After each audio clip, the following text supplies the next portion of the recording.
source of life and learning, eternal fire, companion to all who wonder and wander, all gracious God, on this inauguration day, we give thanks for Colby College, for the strength of its vision, for the horizon of its possibility, for its commitment to this community and state and world, for the hope of its 200 years of students and teachers, for its place in the global exchange of ideas and possibility. Here and now, we recommit ourselves to the best of Colby College as we eagerly anticipate the vision and ambition and good humor of David Greene, who is already serving and leading. We ask your blessing on this occasion and on all who gather here in celebration and solidarity and hope, and please keep us dry. In the name of all that is and all that is holy, amen.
Excelsis Deo, Gloria in excelsis, Gloria in excelsis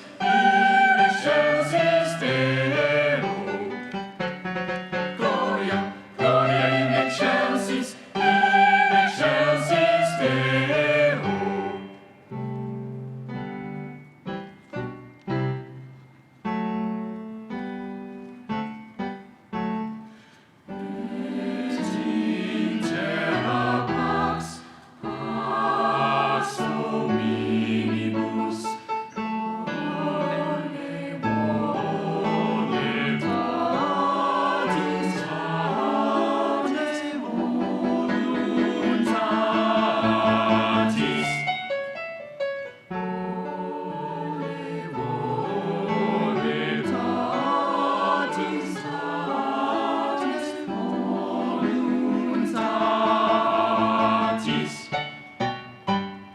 Laudamus Te, benedicimus Te.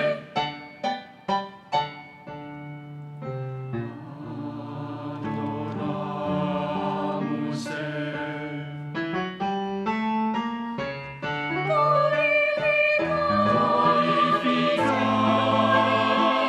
Glorificamus Te, glorificamus. Glorificamus Te, glorificamus Te. Glorificamus, glorificamus Te, glorificamus Te, glorificamus Te.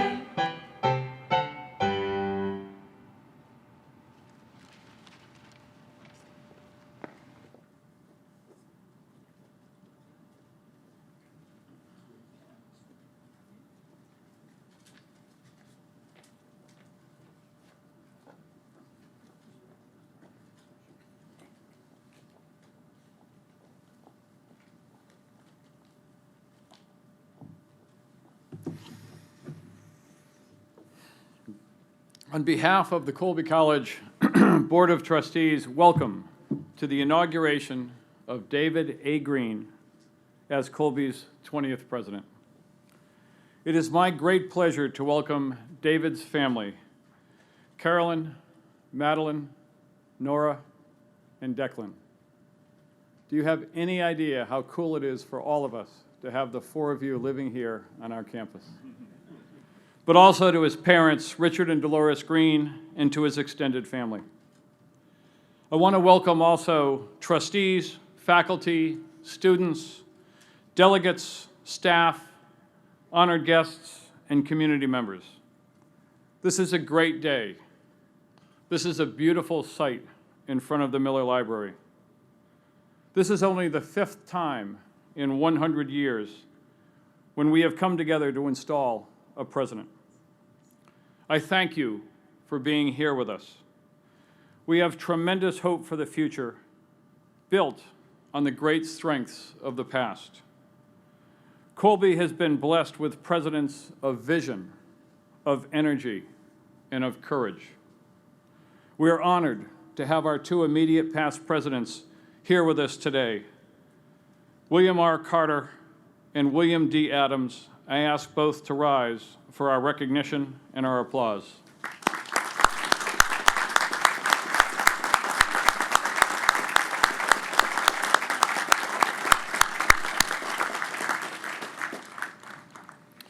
We will now have a series of greetings. They are listed in your program.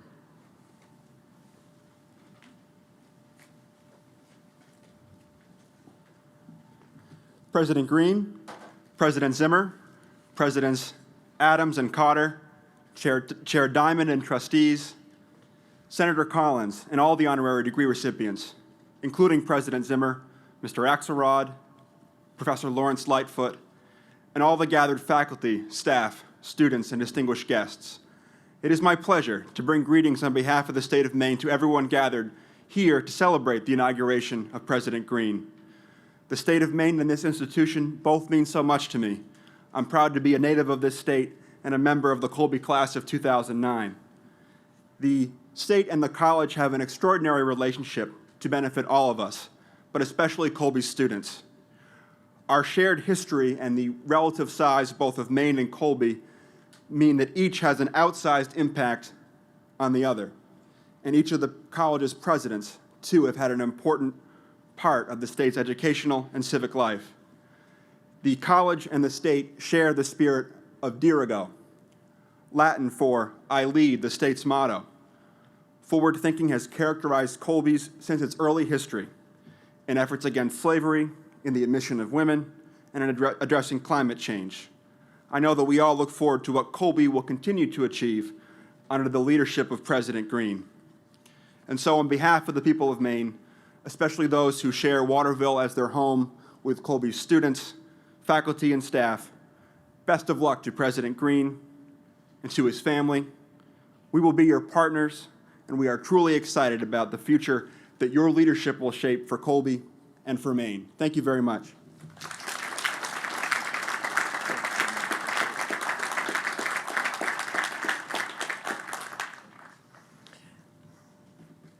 I'm glad that Henry listed everybody who I'm welcoming because I only have 2.5 minutes and I have a lot I want to say. So welcome to the Greene family. We're very happy that you are here. And please, everybody else, know that I'm welcoming you too. As the mayor and as an alum, I'm delighted to be here again, welcoming you to Colby. Again, what foresight I had to run for mayor for a term that included both Colby's 200th birthday and the inauguration of a new president. I think it must have been that Colby education that gave me those critical thinking skills. The city and the college, as we learned last year, share a long and fruitful symbiotic relationship. The city came to Colby's rescue during the college's struggle to gain a foothold and to survive here in pretty cold Waterville. And we have benefited from those decisions ever since. We're thankful for the work of President Cotter, who came to Waterville's rescue when the Stearns department store threatened to become a white elephant. He recognized the importance of making sure that Waterville's downtown did not become ghost-like. And he started us on the arts and culture path, we are robustly cultivating today. President Adams continued to invest in Waterville, supporting several economic development efforts, helping to develop a vibrant Main Street, strengthening Waterville as a center of arts and culture, and making sure our beloved independent movie theater, Railroad Square, started by two of my classmates, Ken Eisen and Gail Chase, not just survived, but was in a position to prosper through the creation of the Maine Film Center. There are several other Colby alums who have risen to the challenge of creating a strong, vibrant economy, including Peter and Paula Lunder and the Alphon family, who have given us the biggest and best museum north of Boston. Paul Bogosian, whose foresight maybe wasn't as good as mine when he took on the challenge of bringing back our beloved icon, the Hathaway Mill, just before the recession of 2008 beset us. But undaunted, Paul has worked tirelessly and worked miracles to make sure the symbol of Waterville is again one that makes us proud. As the mayor and as an alum, I am proud that I was in school at the same time as John Coons, who took implementing his vision of a state-of-the-art Four Seasons Recreation Center at Quarry Road, which allows Colby to host New England College's Nordic competitions because we have the best snowmaking in the region, and allows children and families who have never had a skiing experience to enjoy one, along with hiking, biking, and outside activities year-round. I welcome you all to the city and hope you will take some time to explore all of the things that Colby has helped us create. And on behalf of Waterville citizens and all of the area alums dedicated to strengthening the partnership between the city and the college, I want to say we are delighted with David Greene's bold vision for our downtown and his enthusiastic commitment to continuing Colby's efforts to make Waterville the place in Maine to come for academic excellence and a quality of life that can't be beat. Welcome.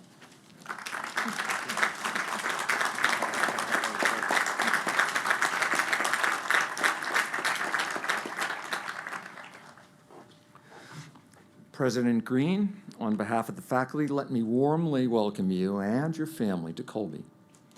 We have been heartened by your fresh perspectives and sense of possibility. It happens that you are the second president who comes to Colby from Chicago with great aspirations. Franklin Johnson, before he even arrived on the job in 1929, alerted the board that he wanted to move on. By move on, he meant move the entire campus on and up to the farmland on Mayflower Hill, the whole kit and caboodle. It was a huge bet that has clearly paid off. Just look around. Or if you're back there towards the last people in the rows, you can look down because there's a farmhouse foundation buried right under your feet. True archaeological fact. One vital quality many of us have noticed about you is openness. We know it's genuine, confirmed by the highest authority, your wife, Carolyn, who declares that you are, and I quote, completely open to listening to anyone and talking with everyone. It follows that you share with the faculty the desire to invigorate the tradition of shared governance. True, faculties can at moments behave like 1,000 toes waiting to be stepped on, but it's also true at other times, such as this one, we are several hundred eyes and ears open and eager to explore with you new arenas of aspiration. Let me offer a closing analogy between an ideally healthy college and an excellent poem. In such a poem, language is radiantly awake. Each word is attuned not only to itself, but to interconnections with all surrounding words and to the whole thrust and vision of the poem. It's equally the case, President Greene, as you have strongly implied, that everyone connected with Colby exists in a network of indispensable interrelationship. It pays to be awake to that fact. We will listen carefully as we move forward together with you, not to a new campus, but to a campus that is newly animated by a spirit of collective purpose.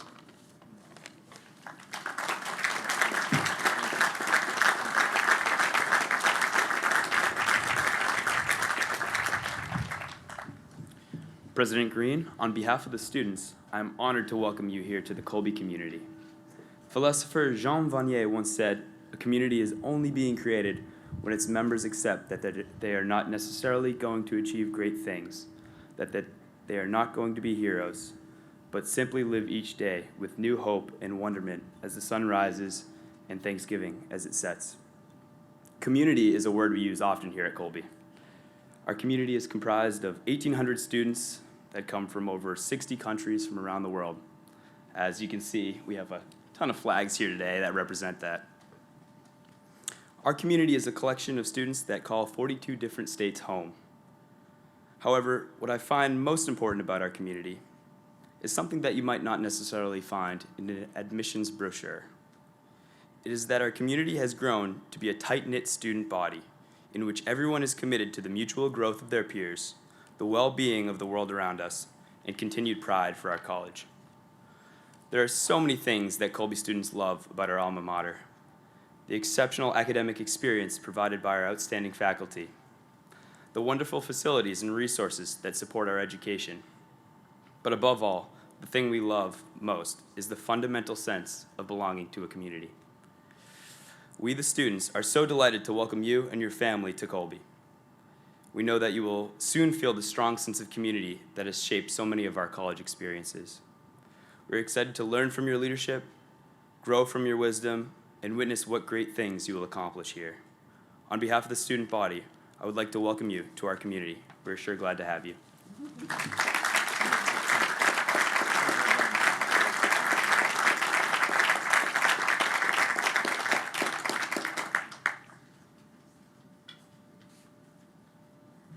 I'm honored to be here today representing our administration and staff to welcome President Greene, Carolyn, Madeline, Nora, and Declan to Colby College.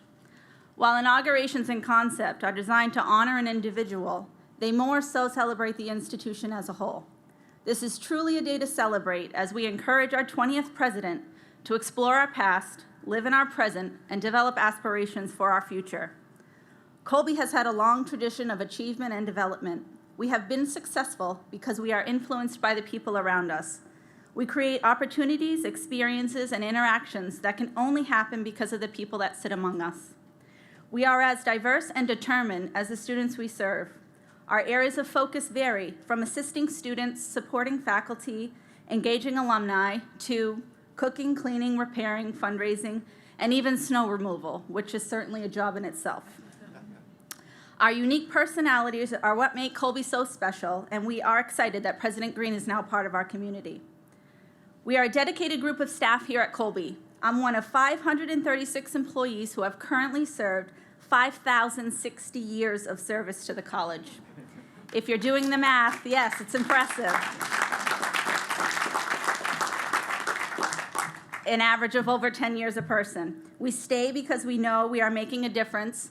We offer something that is special, and because we matter. Colby has become home to many of us. What makes us special is that we fully embrace Colby and each other. Most live locally. Some of us have lived here our whole lives. Our children become part of the community as we bring them to plays, concerts, lectures, and various events on campus. Being born and raised here in Waterville, I felt extremely lucky when I got a job here, and after 12 years, that sentiment has only grown. My children have a true appreciation for the work of the students on campus, and they would not have that if it weren't for Colby's welcoming nature. The college continues to make impacts on not only on its students, but on all those who walk through Mayflower Hill. So President Greene, as you make your mark on campus, I encourage you, your wife, and your children to immerse yourselves in all that is Colby. Play Frisbee on the quad, read books on the steps, attend our athletic events, and slide down President's Hill in the winter. We also welcome you to join Noon Workout Group anytime you can pry yourself away from the office. I'll end with a quote from Harvey Mackay. A great accomplishment shouldn't be the end of the road, just a starting point for the next leap forward. We are ready and excited to take that leap.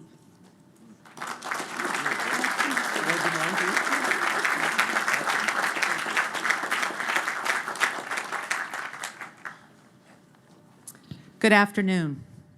On behalf of more than 26,000 alumni, it gives me great pleasure to welcome you, President David Greene, to Colby College.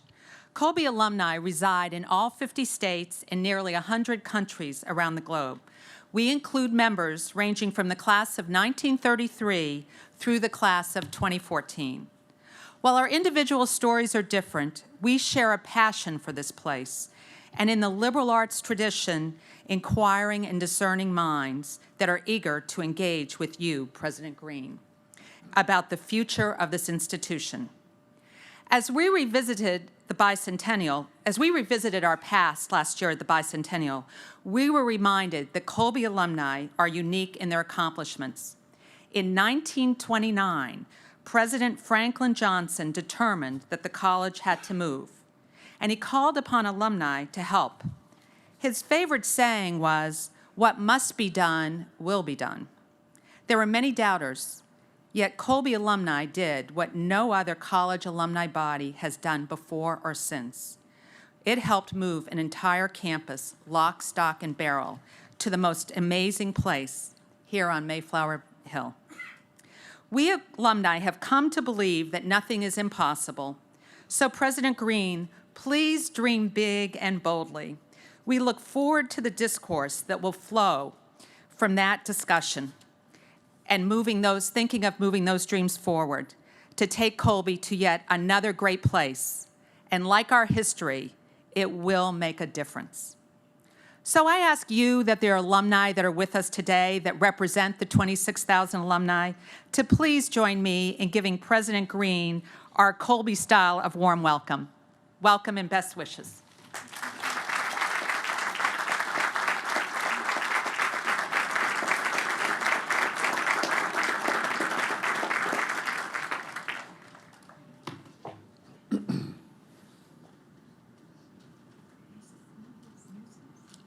Music.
All of me, why not take all of me?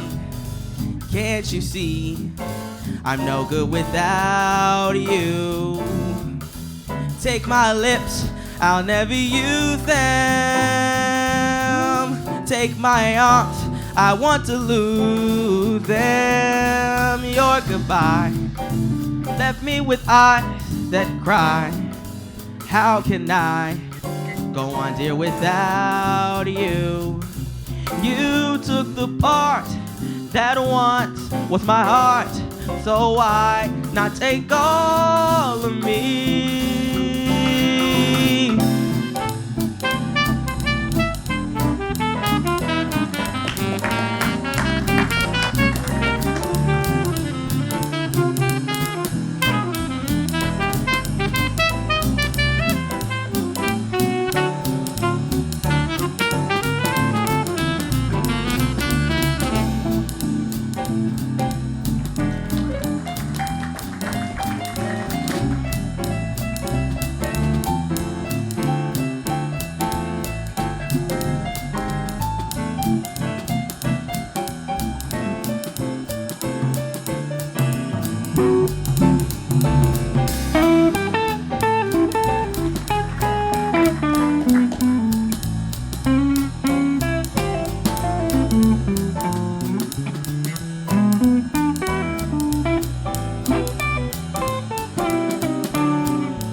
Why not take all of me? Can't you see I'm no good without you? Take my lips, I'll never use them. Take my arms, I want to lose them. Your goodbye, it left me with heart that cry. Oh baby, how can I go on here without you? Because you took the part that once was my heart. So why not take all of me?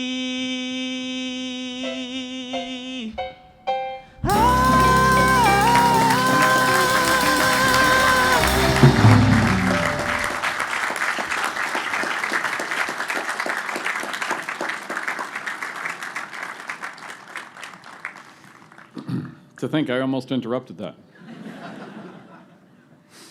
It is my pleasure now to introduce Robert J. Zimmer, President of the University of Chicago. Bob Zimmer, your advice, your engagement, your encouragement, and your counsel to me and through me to the Colby College Board of Trustees during a time when we were engaging and encouraging David Greene to become the 20th president of Colby College was both selfless and profound. For that, the Colby community will be forever grateful.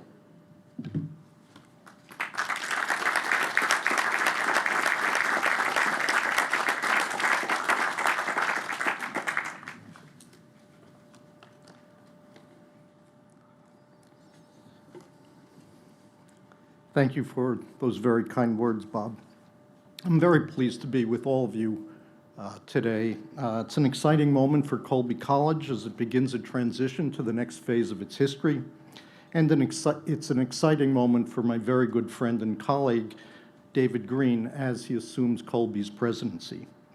It is therefore a great professional privilege and a great personal privilege to address you and to receive an honorary degree on this occasion. Colby was founded in the early 19th century, so over the course of its history, Colby has seen many changes in the landscape of American higher education. The major features of that landscape today emerge from societal needs, thinking about education, the commitment of philanthropists, the American culture of initiative and meritocracy, and the evolving roles of government. The great tradition of liberal arts education, for example, is embodied by Colby itself. The leading American private research universities, for example, is embodied by the University of Chicago. The power of state land-grant universities, which had such a powerful impact on the industrialization and economic growth of the United States in the late 19th and 20th centuries. The networks of community colleges that are helping so many Americans move into the economic mainstream. All of these have evolved or emerged over the past 2 centuries. The competition among institutions, their autonomy to set their own course, and the variations among them have been essential to the quality of the resulting higher education system. Taken as a whole, it's a remarkable story as the higher education system in the United States remains the most powerful, flexible, and effective in the world. However, this is a moment of great challenge for this system, coming from multiple directions. Challenges that are attracting the attention not only of those in higher education, but of the American public. How do we continue to ensure that higher education is available to all who can benefit from it, and that it continues to be a vehicle for transforming the trajectories of families and fulfilling the potential of individuals? In particular, how do we continue to invest and make our education stronger while remaining accessible to students independent of their financial situation? How do we think about the global perspective of students, its increasing importance, and how to develop it effectively? How do we reconcile the long-term value of a liberal arts education with the need for students to find employment after college in a world that some see as increasingly specialized? How do we think about the use of technology, understanding exactly where and how it has the capacity to enhance education and where it does not? These questions, along with many others, are serious questions, and they demand our attention. They're made more serious for our country by the commitment to major investment and reform of higher educational systems, particularly in Europe and Asia. In many ways, countries in Europe and Asia conceive of their investments as enabling more effective competition with the American system. The challenge of answering these questions stems not only from their inherent complexity, but also from the very variability within the American system. I'd like to illustrate this briefly with a quick examination of a key challenge. How do we continue to enhance education and at the same time maintain accessibility? Education cannot sit still. It needs to evolve and become stronger. For example, by embracing advances in science and engineering fields, even the creation of entire new fields, while at the same time increasing understanding of cultural perspectives and differing national priorities so important in an increasingly globally interacting world. If our education is to continue to improve, we are going to be expensive. If we're going to be expensive, it's critical that we have financial support structures that enable students to attend independent of their family's financial capacity. And here we come right now to a great divide. The leading liberal arts colleges and leading private research universities have a structure that enables quality enhancement and accessibility to happen at once. The dedication of faculty, the quality of students, and the commitment of institutional leadership and staff are essential to enabling us to improve. It is the generosity of alumni, parents, and friends who have benefited from or seen the generosity of those who came before them that enables not only these programmatic advancements, but a financial aid structure to ensure accessibility. It's precisely this fabric of simultaneous contribution by faculty, students, and staff, and alumni, parents, and friends that makes increasing quality and increasing accessibility both possible at the same time. This is happening in many of our leading liberal arts colleges and private research universities. It's a remarkable story of quality, accessibility, and philanthropy, and it's a uniquely American story. On the other hand, somewhat ironically, public higher educational institutions are in a much more difficult situation. The total financial support from state legislatures, and therefore ultimately by the American public, has decreased 30% in real terms over the last dozen years. As a result, many public institutions face decreased resources, while they too aspire to increase quality and increase accessibility. The extraordinary stress on public institutions is, to my mind, the single most troubling and even dangerous development in the higher education scene in the United States. In sum, with respect to this important question of simultaneously increasing quality and increasing accessibility, we see two major stories headed in opposite directions. This is just one example of how the complexity of the system needs to be taken into account when analyzing and acting upon these questions for higher education in America. Now, these are surely challenging times for all of us. One can look at such challenges with trepidation, or one can view them as a moment of opportunity. Those institutions who can answer for themselves who they are and who they will be in the coming decades, and who build the capacity to execute the imperatives defined by their own answers, have an opportunity to flourish. And those who cannot may flounder.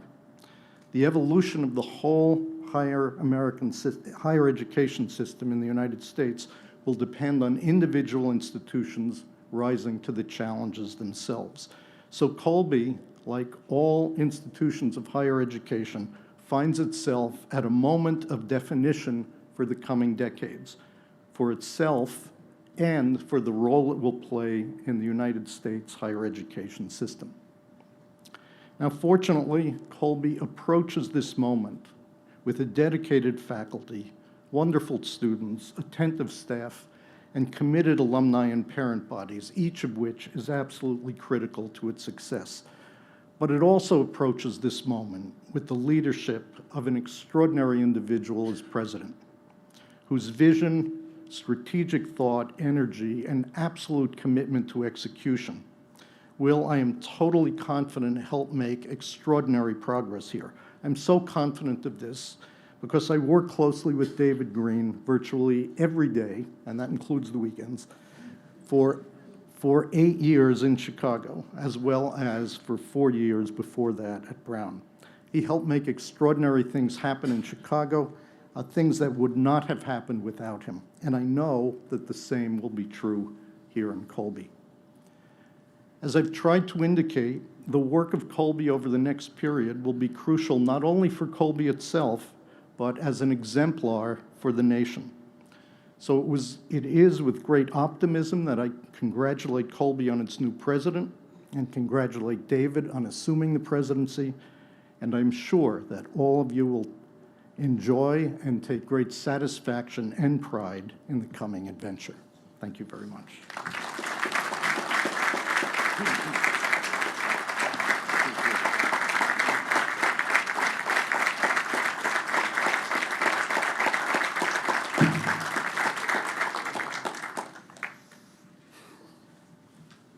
Thank you.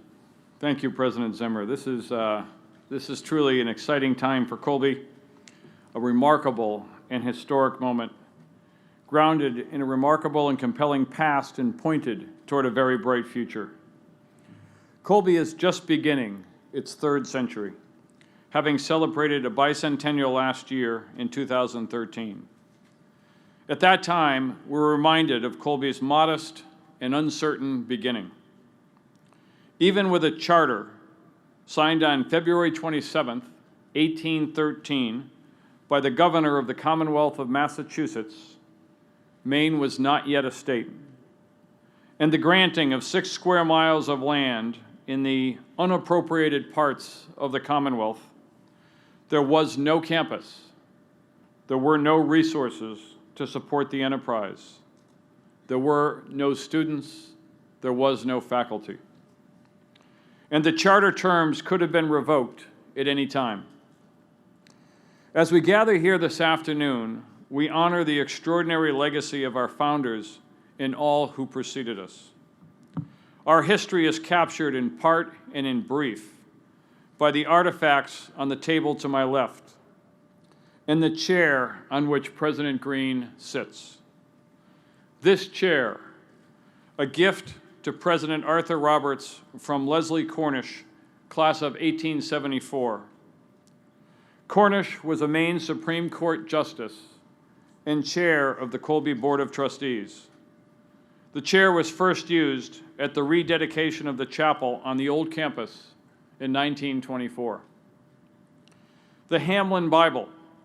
It has served as the Bible of record in 12 and today 13 inaugurations of Colby presidents. The Charter of the College, the document dating from 1813. The medallion with the college seal and the names and terms of Colby's 20 presidents. David, I ask you to join me here at the podium.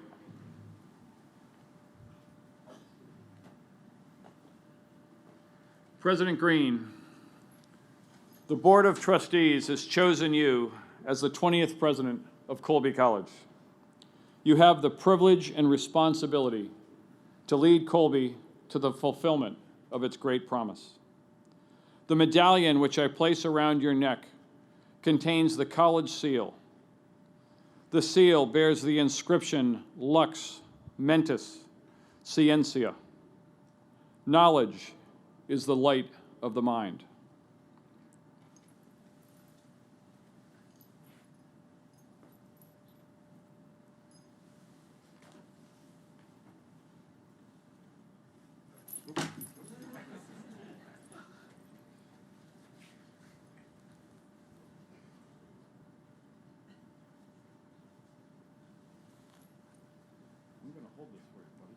Got it? You want to stick it on there? Open professional help. Professional help. We need professional help. Oh, woman to the rescue. I was one hell of an infielder when I was at Colby, but the hands just, they aren't quite the same.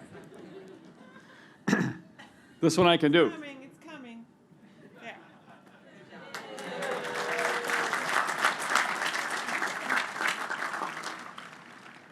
Actually, I was a catcher. That showed, didn't it? I now hand you the charter of the college. It signifies our trust in and of you to lead this college. You are now invested as the president of Colby College with all the rights and privileges of which I declare you entitled.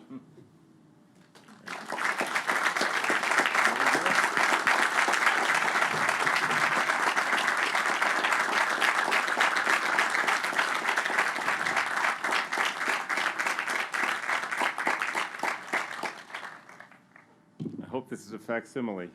This isn't the real. I think I should begin by thanking the mayor for actually saving the moment right there. Thank you. Boy, the pressure is on. Listening to everyone's remarks about where we are in history and what this is all about, it's just a reminder actually of how important a moment this is, but the pressure is on. Last night, Peter Lunder, in his understated way, said spring training is over. Tomorrow the real season begins. So here we are. Yesterday, when we had a meeting with all the faculty talking about their work and had that session, this faculty showcase, one of the themes that came up was the humility with which the work, in the ways that the faculty approach their work. And I just want to say to all of you, what a moment of great humility this is for me and for my family. It's extraordinary standing up here in front of you. Especially standing in front of you, just having accepted these symbols of Colby's presidency, and with an appreciation for the depth of this college's history, and with the bold expectations for the future that we heard about there, and that I've been hearing about now for over a year. This college is now in its 202nd year, and it has survived through trying moments, and it has ultimately thrived as one of the world's great centers for learning because so many have contributed to its progress. I'm especially indebted to my predecessors, Presidents Bro Adams and Bill Cotter, who have guided me personally and set Colby on its enviable trajectory.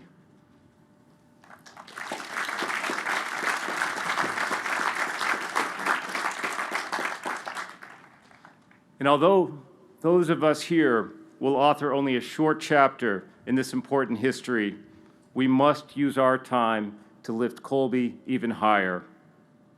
Colby College, in its great liberal arts tradition, stands for learning in its purest, most potent form. With scholar and student joined together in discovery, it is an education that transforms lives. Colby College was for me, growing up in Worcester, Massachusetts, as one of 7 children who are represented here today, something of a lighthouse, a beacon that I knew guided people toward more fulfilling lives. My parents, both teachers, taught my brothers and sisters and me that education helps us fulfill our own dreams and prepares us to contribute to the world in myriad meaningful ways. We must do everything possible to ensure Colby remains such a powerful symbol of hope and progress. My parents, as Bob mentioned earlier, Richard and Dolores Greene, are here today. They're joined by my brothers and sisters and their families. And I want to say how much of a debt of gratitude I owe to you for instilling in me the enduring values of family, of education, of hard work. We also had some church, some politics, and some Red Sox thrown in there, but not in that order. But your sacrifices in the name of educating your family remind me every day of the importance of this work. I also want to recognize my wife, Carolyn, and our children, Madeline, Nora, and Declan. That I'm here today is because of their love and support. I feel incredibly privileged to be on this journey with them. And we are all thrilled to be joining the Colby family and to have felt the incredible warmth of this great community. That I am here at all, leading this extraordinary college, is undoubtedly a surprise to some visiting today, especially friends and colleagues I've known for many decades, and some who've traveled great distances to be here. You can keep your stories to yourself, but I want to say I'm very grateful for your presence. And on this platform, I'm surrounded by so many I admire and respect. It is hard to be anything but optimistic about Colby's future when joined by Bob Diamond, who has just been an unbelievable partner and such a great supporter of Colby College, and the Board of Trustees, the incredible faculty, students, and alumni of Colby College, and the supportive civic leadership of this region who have more skills than I had ever imagined. Karen, thank you. It is such a privilege to work with such a talented, committed group. Later in this ceremony, we honor 4 individuals who embody, in my view, Colby's highest values and aspirations. Awarding these honorary degrees will be deeply personal to me. Sarah Lawrence Lightfoot taught me the tools of scholarship, the beauty in teaching, the elegance in rigor. Bob Zimmer showed me the generosity of friendship and what can be accomplished when expectations are highest. David Axelrod renewed in me the belief that our students are the best antidote to society's most intractable problems. And Senator Susan Collins, whose family ties to Colby span a century, demonstrates time and again the nobility of serving the public, of compromise for a greater good. You all honor us with your presence.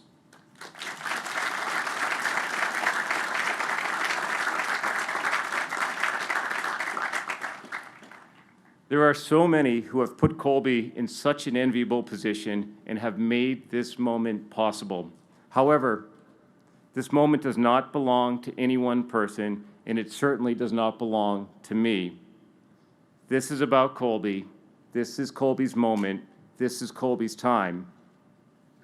We heard from Bob Zimmer about these challenges facing our higher education system, and I want to talk a little bit about that as well, because we arrive at this moment when the challenges threaten not just the mission of the college, but all the institutions seeking to change lives through higher education. Of course, there are few moments, if any, when leaders haven't professed that moment as the one that posed the greatest threat to our systems and to our institutions. Surely there are no shortage of challenges today. The cost of education, increased government intervention. We have some people on stage who are going to help with that. Declining support for basic research and higher education in general. The rise of globalization and the advent of technologies that perturb pedagogy and broaden access to information. These will require innovation in thought and action, and in some cases will bring profound opportunities. A central challenge, in my view, in the coming years is the likelihood of a sharper bifurcation of our higher education system, with an even smaller group of colleges and universities offering the breadth of excellence to which many of our institutions aspire. Those colleges in this lead group will offer outstanding programs across the disciplines and become the standard bearer for the humanities, which face serious threats around the world. They will facilitate close, personal interaction with leading faculty and students, provide an intensive, purposeful residential educational experience, and adopt a fully global approach to education and research. They will offer access to students most able to benefit from their special educational environment without regard for the student's financial situation. They will be committed to creating a fully diverse community with an understanding of the critical role that plays in meeting their mission. The colleges in this group will be the most sought after in the world. Their scarcity will put them in higher demand for the world's top scholars, teachers, and students. Their reputations will rise, their resources will increase. This small but powerful group of institutions will define a new pinnacle of higher education. Those not in this group will increasingly rely on standardized practices and the dissemination of curricular materials to a broad group of students through new technology platforms. They will be forced to reduce their commitment to fields of study that are not viewed as economically viable. either because of costs of supporting teaching and scholarship in that area, such as in the laboratory sciences, or because of the need to favor fields that offer a gateway to entry-level positions in the labor market. Their educational model will change dramatically as they work to drive down program costs, potentially diminishing access and program quality. This emerging schism in higher education threatens the historic strengths of the world's leading system of colleges and universities. We must act with a sense of urgency to address these challenges so that our institutions can continue meeting their important missions in serving the larger society. Thanks to its careful stewardship for generations, Colby is well situated to carve its own unique path in this changing landscape. We must do this by recommitting ourselves to the broad spectrum of liberal arts, connecting the liberal arts more directly to the world beyond the academy, focusing on the opportunities we provide that improve the life chances of our graduates, reaching and being accessible to the broadest group of talented students, and never, never settling for anything other than true excellence. My view is that this is a defining moment for the liberal arts, and Colby's commitment to its liberal arts traditions must be unassailable. The liberal arts and sciences have endured for centuries because of their breadth and relevance. There has been no other form of education that has contributed in such meaningful ways to human progress, to our understanding of natural and social phenomena, to the birth of societies, and to our appreciation for justice and equality. The liberal arts have illuminated the human condition in all of its miraculous beauty and horrifying flaws. Defending the liberal arts has become a preoccupation for many, and we're all familiar with the supporting arguments. The liberal arts prepare students to enter a dynamic world where one can expect to have several different jobs and even careers. They provide deep context and effective tools for analyzing problems, synthesizing data, and thinking creatively about solutions. They encourage strong writing and speaking skills. They instill an appreciation for art and ethics. They educate and inform citizenry to participate in governance. They prepare individuals to lead, inspire, and innovate. I find these arguments compelling and accurate, but I differ with those who think the challenges to the liberal arts are simply the result of an ineffective articulation of their value. We should always work to communicate more effectively about the nature and impact of the education we provide. However, that is not enough, and we should not simply be defenders of the status quo. The liberal arts, though ancient in tradition, are always evolving, and it is our obligation to shape that evolution for our time. In today's context, we must reject insularity and the propensity of our institutions to gaze inward. This great college, as we heard earlier, moved from its downtown location to this picturesque spot on Mayflower Hill in the 1930s. It was a move that helped catapult Colby to the top tier of U.S. colleges by providing an outstanding setting and infrastructure for teaching, learning, and research.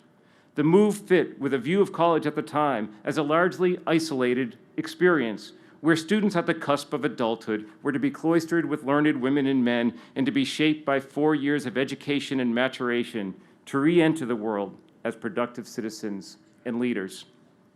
The Colby of today is and must increasingly be a highly networked institution, an intellectual home at the center of a matrix of relationships that facilitates opportunities for our students and faculty and enhances our capacity for education and scholarship. We do much in this area already, with students curating exhibits in the Colby College Museum of Art, the finest college art museum in the country, and then interning through our dedicated programs at leading cultural and arts organizations. Our science students are in the labs with faculty, writing papers that are published in peer-reviewed journals, presenting at conferences, and spending summers with international science teams on research vessels and in laboratories.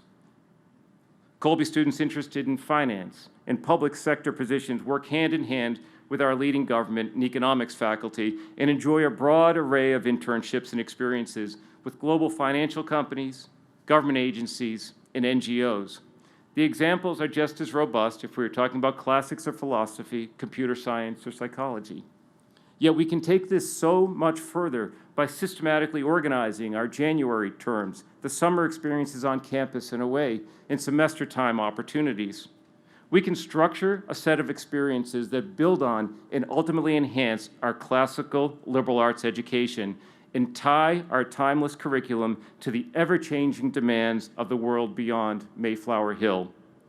We can create partnerships with organizations, corporations, universities, and other institutions around the world that would enrich our programs.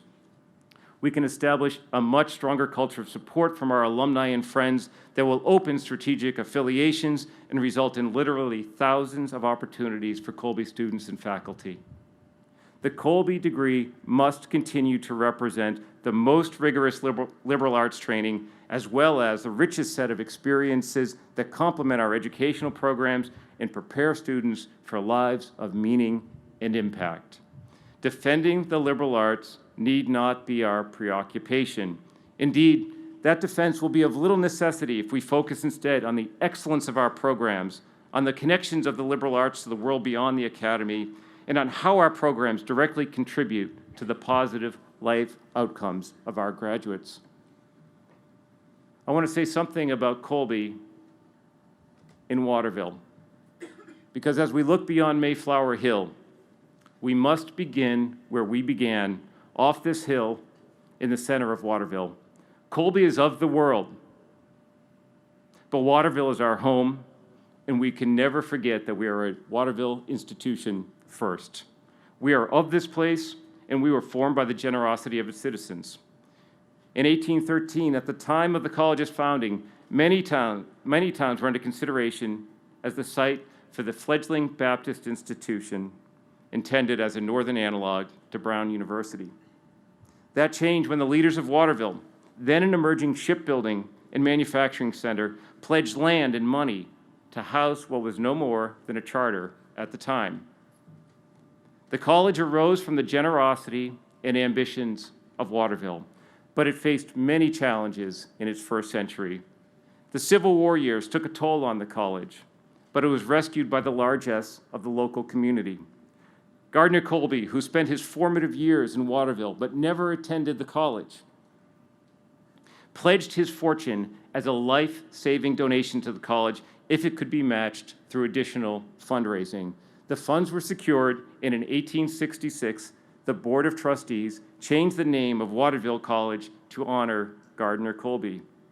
At the dawn of the Great Depression, the college again needed help from its local citizens. The future was threatened by aging facilities. 1,000 Waterville citizens packed the Opera House to persuade the college to remain in town, ultimately providing the first $100,000 toward a new campus on the land we occupy today. In the initial campaign to build this campus, 13,000 people, nearly half with no connection to Colby, contributed funds. I recite this well-worn history because as Colby College thrives, Waterville faces new challenges. The shipbuilding business is long gone. The textile and paper mills that fueled the local economy into the late 20th century have moved away as well. Nevertheless, our local area has remarkable resiliency and resources. 3 colleges, 2 medical centers, a thriving arts community, a magnificent natural setting, and a talented, industrious workforce. My family and I keep discovering gems in Waterville. Dedicated teachers in the schools, restaurants and shops of rare quality, and much, much more. The ingredients are here for a renaissance of this proud city, and Colby College should partner with and support local leaders to accelerate the pace of improvements and stimulate economic growth and prosperity. Colby is already engaged in successful student-to-student mentoring, early childhood education, arts programs, and a wide range of other efforts. We should recall the lessons of the past when Waterville supported Colby at times of need. We should help revitalize Waterville's historic center and demonstrate what is possible when a city and its anchor institutions join forces for civic progress. I was drawn to Colby because of its many outstanding qualities, but also because it was so apparent to me that this is Colby's moment to act, and this is Colby's moment to lead. The challenges Colby and other colleges face are very real, but there has never been a time when our colleges and universities could rest comfortably. In 1870, Colby's president, James Tift Champlin, implored the college to focus on progress. To stand still in such an age and country as this is tantamount to going backward, he said.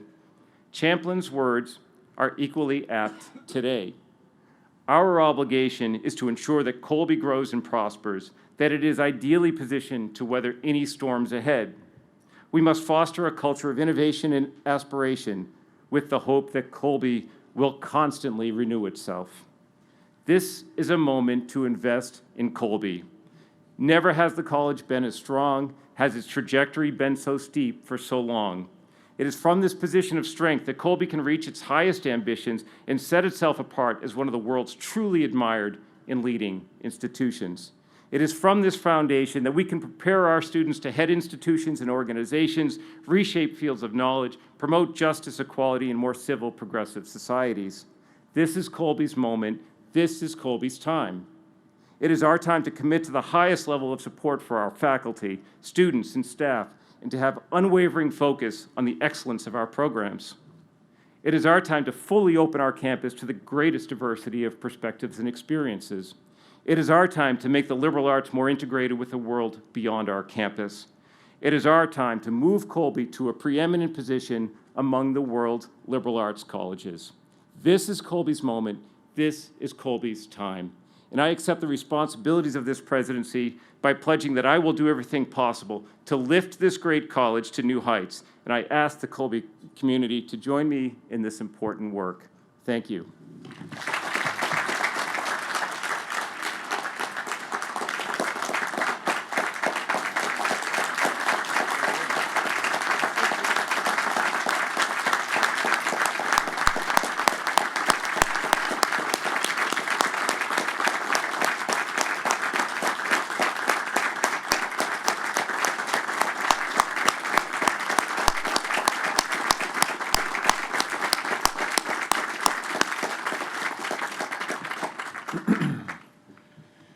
President Greene, your vision is truly inspiring. I pledge you my support. I pledge you the support of everyone here. Thank you. Provost Kletzer. President Greene, I would like to present to you the candidates for honorary degree.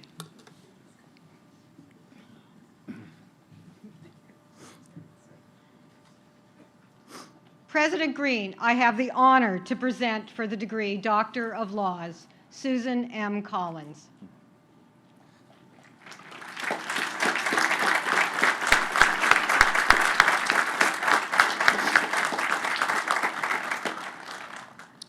Senator Susan Collins, proud daughter of Aroostook County, Maine, tireless advocate for bipartisan compromise, you stand for how politics and governance should work in a civil society committed to democratic ideals. Your policy acumen is formidable, and the depth of your concern for the American people and those you represent in Maine is signaled in your legislative accomplishments. Colby, the alma mater of your great aunt, Clara Collins Piper, who graduated a century ago when few colleges admitted women, is proud to add you to the ranks of our alumni. By the authority of the Board of Trustees of Colby College, I confer upon you, Susan M. Collins, the degree of Doctor of Laws, honoris causa. The hood with which you have been invested in this diploma which I place in your hand are the visible symbols of your membership in this society of scholars to all the rights and privileges of which I declare you entitled.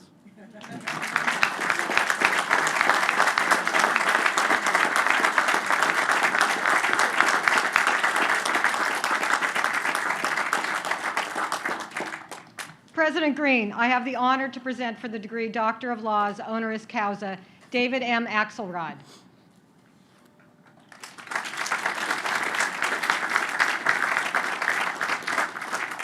David Axelrod, gifted analyst of policy and politics, winning campaign strategist, you've become an evangelist for public service. As a journalist, you use penetrating analysis to illuminate politics at its most inspiring and corrosive. As an advisor, you counseled world leaders and political parties at home and abroad, molding policies for governing. And now you ignite in young people a passion for participation in politics and public service. Your work has shaped the world and its leaders, and your mission to promote a vital, healthy democracy encourages civic engagement that points to a better future. By the authority of the Board of Trustees of Colby College, I confer upon you, David M. Axelrod, the degree of Doctor of Laws, honoris causa. The hood with which you have been invested and this diploma which I place in your hand are the visible symbols of your membership in this society of scholars into all the rights and privileges of which I declare you entitled.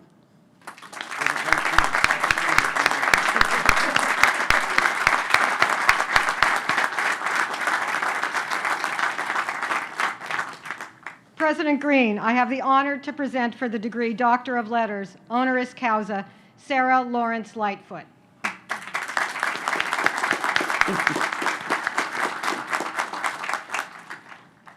Sarah Lawrence Lightfoot, discerning portraitist, distinguished sociologist, you have opened our understanding to lives too long left unexplored, to concepts and institutions central to civic life and our humanity. Your elegant, powerful explorations inspire and challenge us to listen for the dissenting voice, to see order in the chaos of personal interactions. Your teaching has influenced generations of scholars and teachers, policymakers and leaders who carry with them your exacting standards and your nuanced appreciation for how to nurture lives of meaning and purpose. By the authority of the Board of Trustees of Colby College, I confer upon you, Sarah Lawrence Lightfoot, the degree of Doctor of Letters, honoris causa. The hood with which you have been invested and this diploma which I place in your hands are the visible symbols of your membership in this society of scholars to all the rights and privileges of which I declare you entitled.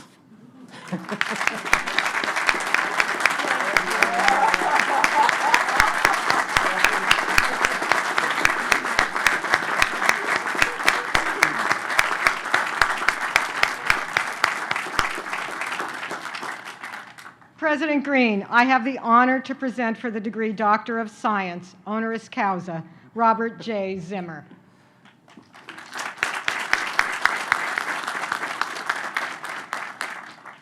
Robert J. Zimmer, revealing connections between Lie groups and ergodic theory, you have made major contributions to topology and geometry.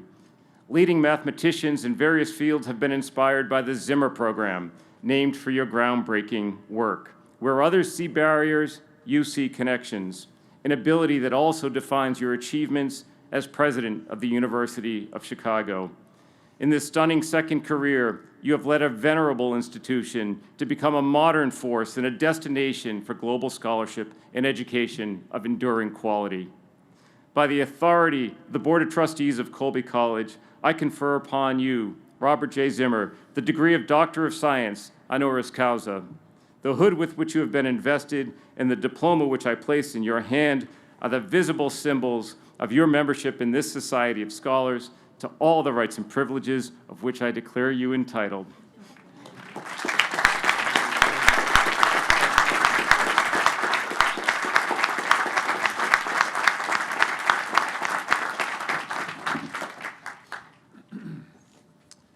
Please rise for the singing of our alma mater. We have the Colbyettes and the Colby Eight.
I bring forth this afternoon blessing from each of Colby's religious and spiritual communities and offer this prayer from deep in our shared history.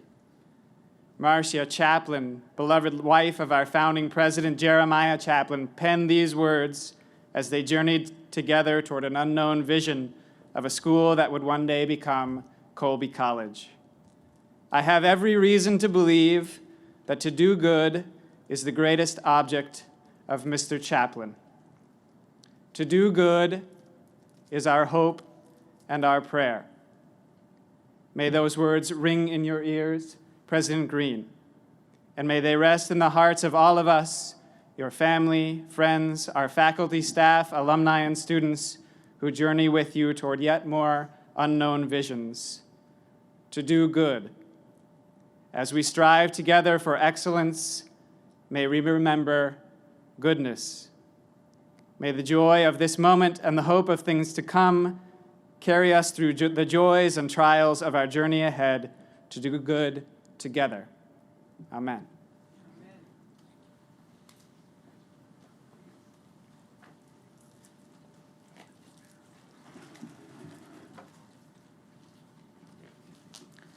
Distinguished guests, this concludes the ceremony inducting David Greene as the 20th president of Colby College.